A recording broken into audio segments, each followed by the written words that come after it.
The Bear and the Bee. A big brown bear walked through the forest. His nose sniffed something sweet. It was honey. His tummy growled.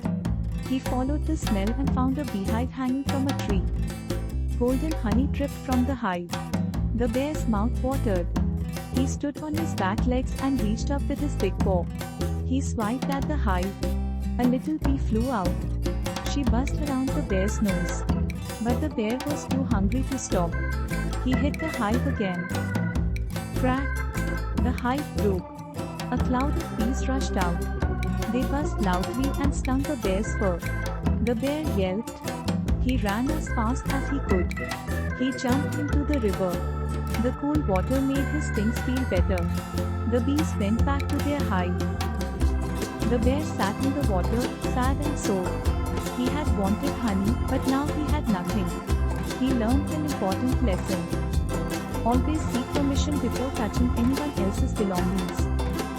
Thank you for watching. Let's together learn good manners.